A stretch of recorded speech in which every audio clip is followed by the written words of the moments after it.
from CRN. I'm the COO of the company and yet another podcast. I love doing these, and we have a special one today because a former coworker and partner of mine in Amazon is on. So we have TJ Hefner from Momentum Insurance, and we're going to talk some insurance for a second. But I'm delighted to welcome TJ because we worked together kind of indirectly at Amazon for like 6 years or something like that, both in the crazy last mile world, building it as we flew about 3,000 miles an hour. So we're going to have maybe touch on a few stories there. But TJ, welcome to the podcast today. Well, thank you, Brian. It's great to be here. I appreciate everything that you and the CRN crew are doing with Momentum, and I'm very much so looking forward to the path ahead. Got some Yeah. hard work to do, but hard work is the best type. Well, listen, I mean, we're no strangers to that. And I do have to say, thank you for wearing your Amazon Logistics polo today. So that's, Oh, yeah, you're just, yeah. you got that one at a meeting, a nice Nike polo. So I'm sure you just keep wearing that thing. It hasn't come out of the closet in some time. It was a special attire for this crew and this Oh, crew only. I love it. I love it. Well, I want to get to know you a little bit more. I want the listeners to do that because you have a really exciting background. Well, I know you were in the military. You were a Mhm. Marine, correct? Correct. And that is Aviation logistics. Yeah. that's amazing. So just let's do this. Why don't you just Yeah. tell us about you? Sure. So TJ Huffner, been in logistics, supply chain, transportation in one form or another for about 20 years. 5 years, Uncle Sam, United States Marine Corps, as you mentioned, aviation logistics supply chain officer out of San Diego. So how did I get into that role? Well, when you're going into the military, for anyone who's been in there, you take aptitude tests. Those aptitude tests sort of tell you what jobs you qualify for. And something in my brain said, hey, you're a logistician. So that's what you're going to do. You're going to do logistics. I was like, okay, let's do logistics. What does do logistics mean, right? And I was fortunate enough to be stationed in San Diego with and working primarily with F-18s. So in a safe position, never did I think that the military was keeping me, TJ, safe, but the F-18s I was working with every day, well, they certainly kept those safe. So safe by default. Got to go and live in Japan for a year, work with Toyota on implementing Lean Six Sigma to the naval aviation logistics supply chain. Year in Iraq, where I ran air dispatch with a top secret security clearance out of Al Assad Air Base. Then after that, I used a GI Bill to finish up school at University of Illinois here in Champaign, Illinois. And after that, I joined a company called Coyote Logistics, where they somehow taught a Marine to code. So I joined the analytics team, and I was coding with crayons at that time, Brian. I know you'd like that one. Oh, So I did that, worked on the analytics team, got recruited out by Amazon back in 2014.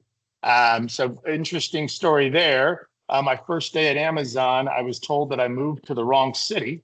I had moved from Chicago to Phoenix, Arizona, and I got a call from my manager asking me why I wasn't in Seattle.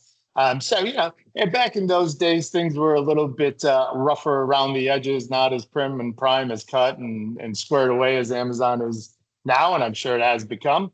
So joined up in Phoenix, and then when I started with the Amazon DSP organization, I had my first procurement first procurement meeting with the first 5 DSP managers. And in that meeting, we were handed white papers that Amazon loved. But the odd part about it was after that meeting, they took those papers back from us and shred them. They didn't want us having any of the information associated with how quickly AMZL DSP volume was going to grow versus UPS for obvious reasons. They were going to be diverting a heck of a lot of packages from yeah. UPS and Amazon's own network, and they didn't want any of that information getting out. From there, I took my first tours of Amazon delivery stations in San Jose, California. And while I was in the delivery station, 3 squad cars pulled up front and they were loaded with Amazon packages that they found in a park. Apparently back then, a DSP didn't want to continue their job. They just dropped the packages and let the police pick them up. That was day one. Then moved back to Chicago to start the Midwest region. I was tagged to ORD1, which was the Prime Now delivery station on Goose Island in Chicago. I thought I was doing 1 hour delivery. Then I got introduced to the DCH nodes. And that's really where things started to take off in the DSP space. So Some of the interesting insights about how things operated back then. Amazon had a goal to sort of align with minimum wage on driver pay, which was something that I emphatically disagreed with. Wrote a few white papers, flew to Seattle to present my business case, and got the driver pay scale based on regional competitive nature. And they moved away from the minimum wage thing to ultimately increase, the ability to convert and keep drivers in seats. No one's going to be good at that job or that role on day one, but if you pay them right, you give them the right benefits, you give them the right, work-life balance, then, folks may stay in that seat and continue that role for some time. So that was something I was pretty proud of leading from the forefront, for sure. Yeah. Yeah. Well, I'll tell you, if there's folks listening today that are Amazon DSPs, you're listening to two people who emphatically advocated for rate card improvements year over year. So I share that, and I have to say it's a very nebulous part of the company that I don't know what room these people sit in, but I searched it for 6 long years and was able to get a lot of rate cards increased. But just to have faith that there's people out there doing that. Well, that's a pretty awesome history, and let's jump into insurance. I mean, your logistics, Marine, F-18s. Obviously, don't look at job descriptions where your job's based at. That's okay. Seattle, Phoenix, 210, 220, whatever it takes, right? And how'd you get into insurance? Because you're kind of a really, really smart guy in that world. Oh, yeah. So, after the 9.5, 10 years of Amazon, whatever it may be, I joined a company called Flexport, which is an international freight forwarder. I manage our North American transportation procurement division, about a $250 million P&L. The first couple years in that role, the first couple months in that role were pretty good. And as things started to sort of unravel within that company, I made a decision that it was time to part ways. And I always thought like, hey, I'm going to, leave the company, take a couple of months off, regroup. I haven't taken a break to spend time with the wife and kids in 20 years now. And then when I went back out to market and I started to go through some of the interview processes with some of these other companies, I kind of just got to the place where I had a taste of freedom, and I was like, I don't know if I want to work for anybody else anymore. I think I want to, work for myself in that space and sort of bet on your own abilities. While insurance isn't something that I knew the nuts and bolts of in detail at that time, I had been negotiating contracts with insurance clauses in the transportation space for the last 12 years at that point. So I knew the foundation and I knew where to lean in. And my business partner, Joe Conroy, had started Momentum Insurance Partners about a year prior to that and got it up and running. So after I had decided I had been done with corporate America, I decided to join up with Joe and come over to Momentum Insurance and focus on trucking, transportation, middle mile, final mile insurance policies, a space that I know very well, and a space that I have a pretty solid network in, and to be able to, grow a book of business and build something that we own instead of something that someone else owns. Awesome. I love that. So you bring a lot of logistics experience to that insurance role that, I'll just say I've yet to see. So that's very unique. So that's a call out. And, in my time with Amazon, insurance was always so highly reactive, meaning in my role, if there was a DSP, close to not renewing, I mean, every alarm sounded because there could be a grounding and there's a breach, and no one, I don't want to see that. So, I always worked with these DSPs who were like panic buying. They just panic buy insurance. And I don't know this to be true, but I don't think they did a lot of vetting of the company. They just went, can I get a policy? Yes, no, no. Next person. Can I get a policy? And there's unintended consequences to that because what's the level of service, what's the level of claims, all that good stuff. But I think given the ferocity of the business of last mile, especially even middle mile, all I need to do is be compliant, right? So when you think of momentum and you think of the environment that our FedEx ISPs and our Amazon DSPs and our regional carriers deal with, what makes you guys someone to consider? Sure. So Momentum initially started focused on, small SMB, mid-market type of companies who were otherwise victim to these larger agencies, brokerages, the Marches of the world, who are going to take on their policies and then put them into a corner and not service them in the way that they need to, right? So ours is a service first based, agency where we are going to be answering the phone. We are going to be answering emails. We're going to be on call, and we're not going to treat, our policies as another stone in the bucket, right? Each one is just as important as the next. And we have also made, promises to ourselves internally within our overall mission statement that we're not going to grow outside of our service levels. If that means that we have to slow down policies while we add in new people to be able to maintain the levels of levels of service that we want, then that's what we're going to do, right? Like, hey, getting somebody in is one thing. Keeping them in for a long time is really the name of the game. And the only way that you do that is with that human touch, right? So there's not going to be an AI bot talking to anybody there. There's not going to be a chat function that you may or may not be able to navigate. It'll be getting on the phone with myself, Joe, Dave, Nina, some of the other folks that we have here at Momentum to ensure that all your questions, queries, needs are answered and addressed in a timely manner. That's unique. I haven't seen that. And what do you think, if you were to give advice to even the most seasoned operator from, they could be brand new, don't know anything, but even the most seasoned, when it comes to insurance, what pro tip would you share?